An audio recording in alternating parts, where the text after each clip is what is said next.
So, jetzt. Jetzt läuft es auf jeden Fall. Das Ziel ist sicher, auf Monaco zu kommen. Ich denke, es ist ein Abenteuerrennen. Die Freude ist eigentlich der wichtigste Punkt, dran zu haben.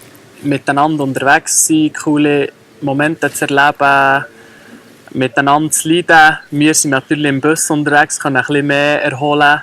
Aber dann auch mitzuleiden oder mitzugehen und so dann Patrick zu pushen, das sind sicher unsere Ziele. Ja. Wo hast du das Gefühl, kannst du ihn am meisten unterstützen, damit es was? Ja, indem dass ich immer so viel Arbeit wie möglich abnehmen, was die Routenwahl angeht.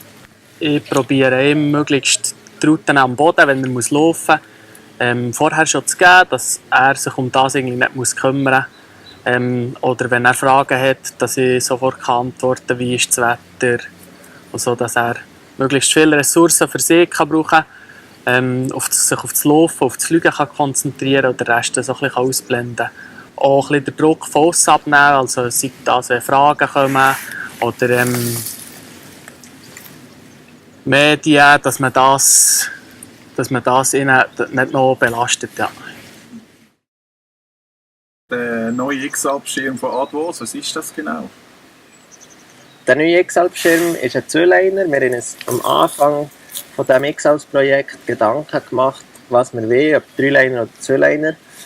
Und ich bin eigentlich schon mit dieser Generation Zweiliner aufgewachsen, die sehr einfach sind. Also habe die schwierigen Zweiliner nicht mehr, bin die nicht geflogen. Und man sieht jetzt auch mit verschiedenen Gleitschirmtypen, dass die Zweiliner immer einfacher werden. Das war dann so der ausschlaggebende Punkt gewesen, dass wir uns für einen Zweiliner entscheiden. Und somit war eigentlich von Anfang an klar gewesen, dass wir einen Zweiliner bauen und nicht einen Dreiliner. So hat es angefangen und jetzt haben wir einen super Zweiliner, wo die Leistung und Gewicht super passen.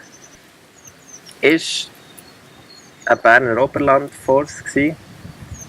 Auch ein aus dem Grund, weil halt der Thomas und der Aaron weiter weg sind von uns und in dem Sinn auch nicht so oder schwierig war, zu involvieren. Zudem sind sie voll eigenständige Athleten wie der Krieg lassen und haben wie auch nicht Zeit für da noch mitzuhelfen. Und ich glaube, für die Entwicklung ist wie mehr Meinungen ist auch manchmal nicht hilfreich, weil der eine sieht es ein bisschen so und der andere so. Und so sind wir eigentlich sehr dankbar. Und ich glaube, schlussendlich sind wir auch effizienter gewesen, so, dass wir mit 2 Meinungen so den Schirm hier können machen. Das ist natürlich jetzt eine riesige Unterstützung für mich, dass ich das Material mit Advos zusammen schon abgedeckt habe, dass ich das nicht auch noch suchen muss. Zudem war es auch sehr interessant, einen Schirm zu entwickeln, den ich dann mal in so einem Adventure-Rennen oder so einem extremen Rennen darf einsetzen. Und diese Kombination war auch sehr hilfreich für mich, jetzt in Hinsicht auf das X-Alps. Wie viele Flugstunden macht Patrick Vogel im Jahr? Im Jahr mache ich rund 500 Flugstunden. Profipilot Patrick Vogel ist Gleitschirmflieger Beruf. Gibt es da noch andere Hobbys? Ja, es gibt andere Hobbys neben dem Gleitschirmfliegen. Vor 2 Jahren habe ich angefangen zu kiten und dann mit dem Hydrofoil angefangen, wo ich bei uns auf dem Thunersee auch kiten kann. Und das gibt mir einen extrem guten Ausgleich zum Gleitschirmfliegen.